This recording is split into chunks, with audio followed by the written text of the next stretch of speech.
The curse sleeping beauty 2016। Movie के start में एक सुनसान डेजर्ट दिखाया जाता है। दूर दूर तक कोई नजर नहीं आ रहा था। उस सुनसान जगह पर एक सोफा है जहां एक खूबसूरत लड़की सो रही है। अजीब नजारा था। तभी एक लड़का दिखाई देता है जो उस सोफे की तरफ बढ़ रहा था। उसे सिर दर्द होता है क्योंकि वह उस लड़की के पास आने ही वाला होता है और चीजें धुंधली हो जाती हैं।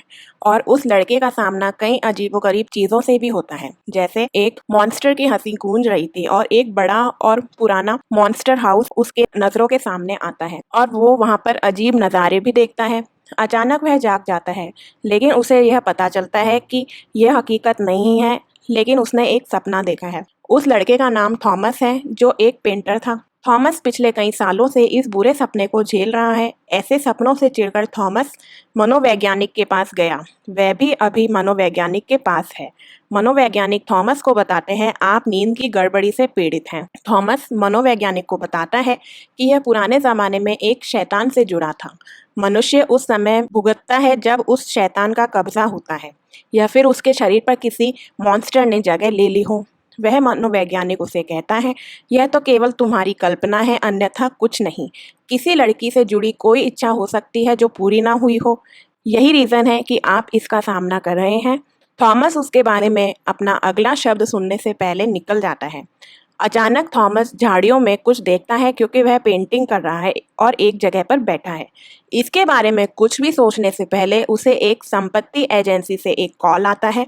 उसे बताया जा रहा था कि उसकी मौत से पहले उसके चाचा के पास उसकी प्रॉपर्टी है। जब थॉमस वहां जाता है तो प्रॉपर्टी एजेंट उसे उस जगह के कुछ कागजात सौंप देता है। जगह का नाम कैंसर गार्डन है। वह उसे उसकी मृत्यु से पहले उसके चाचा द्वारा लिखा गया एक पत्र भी देता है। थॉमस यह देखकर चौंक गया क्योंकि वह ना तो अपने चाचा से मिला था, ना ही उसने उसके बारे में सुना। वह लिफाफा खोलते समय उसे कैंसर गार्डन की तस्वीरें मिलती हैं और वह कैंसर गार्डन उस मॉन्स्टर के घर की तरह दिख रहा था जिसका उसे सपना आया था और अब वह उस प्रॉपर्टी को देखना चाहता था। थॉमस वहां से चला जाता है। वह अपने घर आता है। वह घर आकर अपने चाचा का पत्र पढ़ता है। उस पत्र में एक लिखित बयान था, मुझे खेद है कि मैं आपसे कभी नहीं मिला और मेरी माँ और दादी वो रीज़न है जिनसे हम कभी नहीं मिले, लेकिन शायद वो सही थे क्योंकि हमारी फैमिली कई सदियों से कैंसर गार्डन से जुड़ी हुई है। दुर्भाग्य से कैंसर उद्यान के नर शापित हैं। पत्र में शाप के प्रकार का खुलासा नहीं किया गया है। कुछ नियम है जिनका आपको पालन करना अनिवार्य होगा। कैंसर का मांस और खून होने के नाते आप वहां के किसी भी दरवाजे को अपने खून से खोल सकते हैं। चेतावनी के साथ एक बयान भी है कि आपके लिए निषिद्ध स्थान है और यह तहखाना है। आपको मुझ पर भरोसा करना होगा और उस जगह को आपकी भलाई के लिए प्रतिबंधित कर दिया गया है। थॉमस कैंसर गार्डन चला जाता है। चाबी ना होने के कारण वह दरवाजा तोड़कर प्रवेश करता है। वह घर भूतिया लग रहा था और पुराना भी। हर जगह खोपड़ियां और मूर्तियां थी जो भयानक रूप से दिख रही थी। घर की खोज करते समय ऐसा लगता है जैसे कोई है जो उस पर नजर रख रहा है।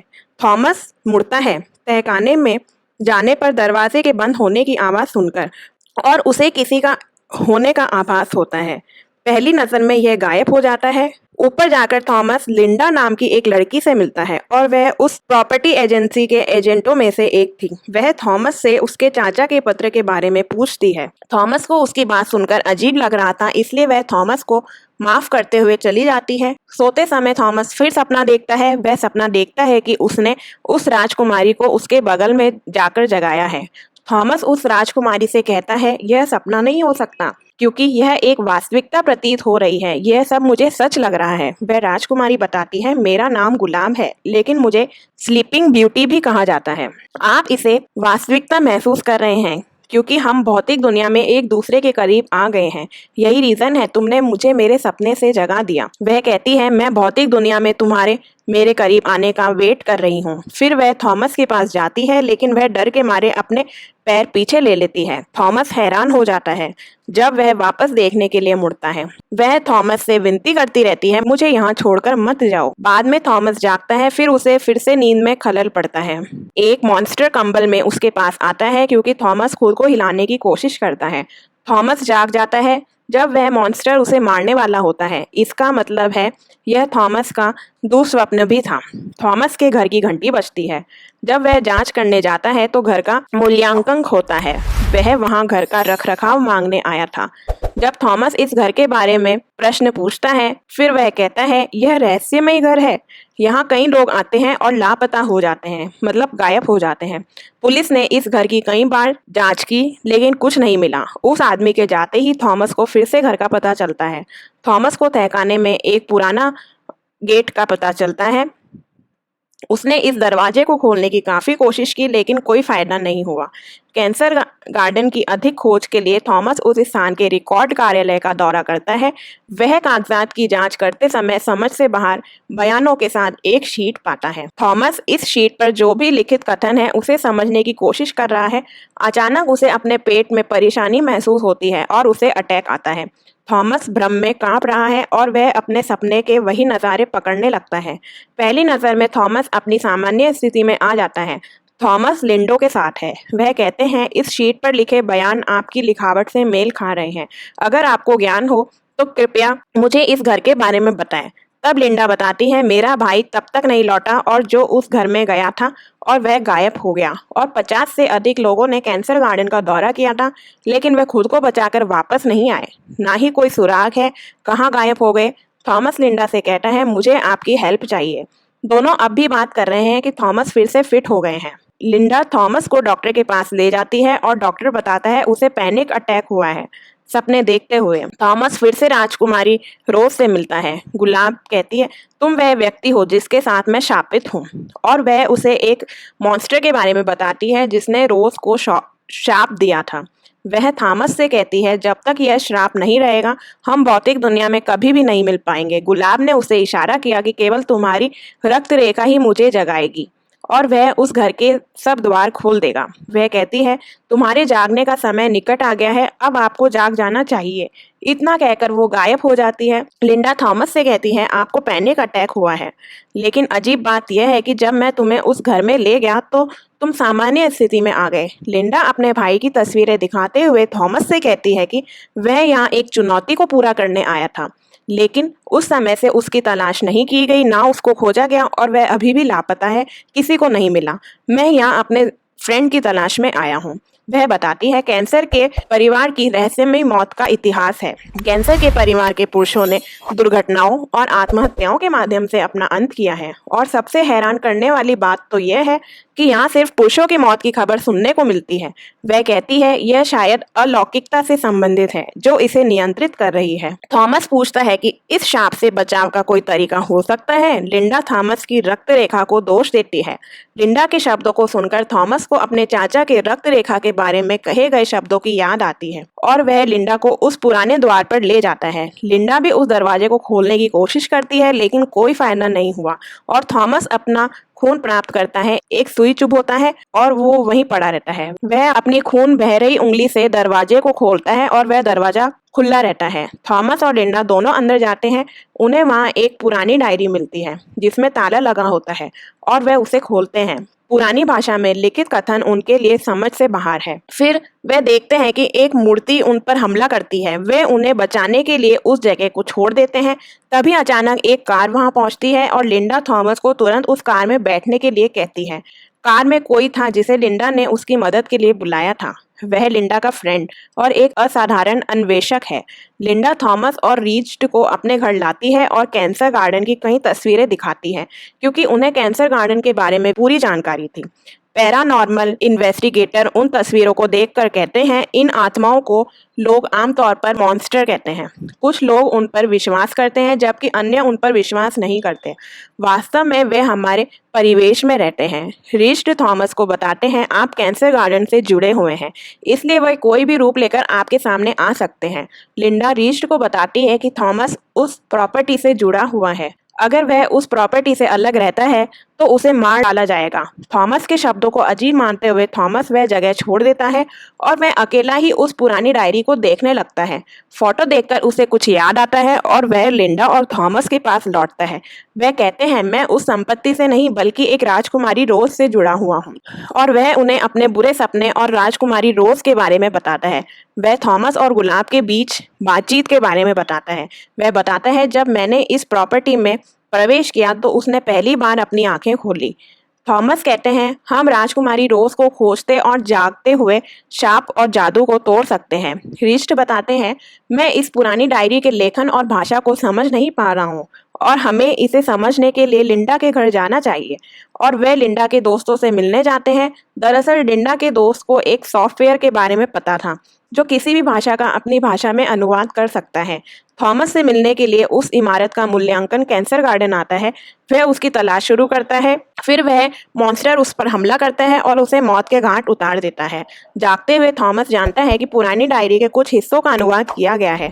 लिंडा उसे पढ़ते हुए कहती है, यह तुम्हारे चाचा ने लिखा है।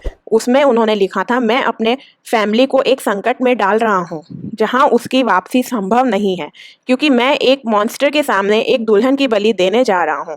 थॉमस पूछता है, इसका क्या मतलब है? तब रीज ने उसे बताया, तुम्हारे चाचा का उस मॉन्स्टर और दुल्हन के साथ रिलेशन था। वे डायरी के आगे के अनुवाद के बाद और अधिक जानते हैं। वह राजकुमारी रोज एक ऐसी राजकुमारी थी जो अपनी सुंदरता के लिए बहुत प्रसिद्ध थी। मंत्र मुग्ध करने के बाद एक मॉन्स्टर ने उसे शाप दिया और एक सुई से चोट लगने के कारण वह अमर नींद के लिए चली गई। गुलाब अभी भी मॉन्स्टर द्वारा बंदी है। अगर यह सच है तो गुलाब जिंदा है। यह एक लंबा समय था जब थॉमस को अपनी प्रॉपर्टी से अलग कर दिया गया था और उसे पैनिक अटैक आता है। फिर लिंडा और रीस्ट उसे वापस कैंसर गार्डन ले आए।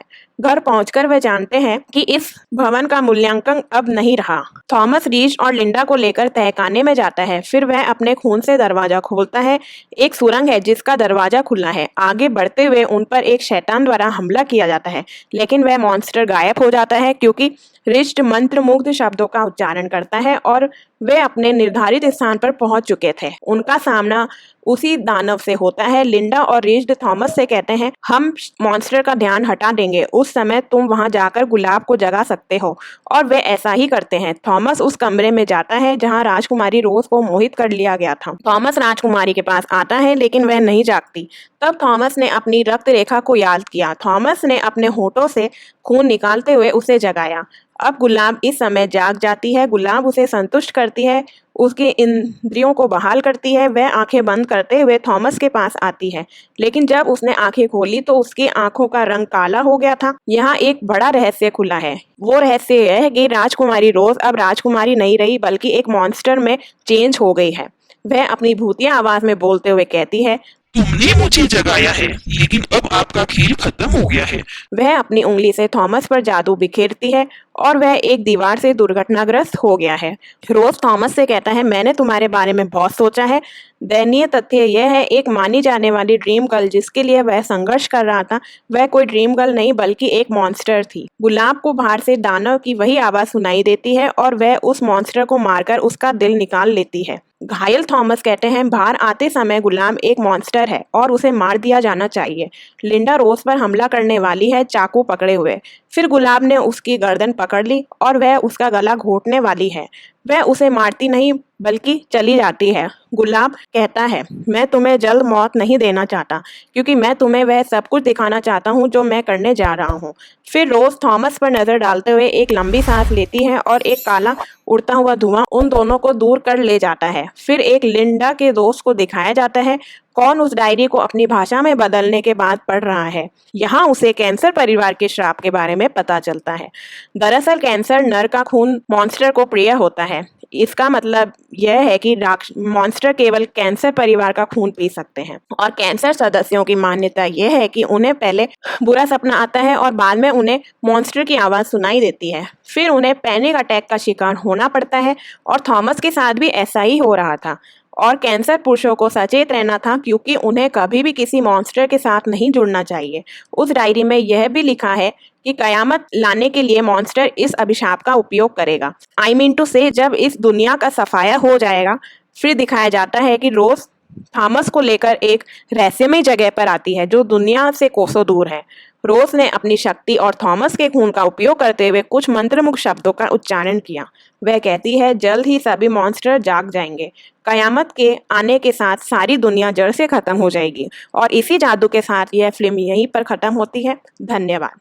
हेलो गाइस, आपको ये मूवी का हिंदी एक्सप्लेनेशन कैसा लगा और आगे आप कौन सी मूवी का एक्सप्लेनेशन सुनना चाहेंगे, कृपया कमेंट में लिखकर बताएं और मेरे इस चैनल को लाइक और सब्सक्राइब जरूर करें। और हाँ, बेल आइकन दबाना मत भूलिएगा, जिससे आपको समय समय पर आने वाली मूवीज़ की नोटिफिकेशंस मिलती रहे। धन्यवाद।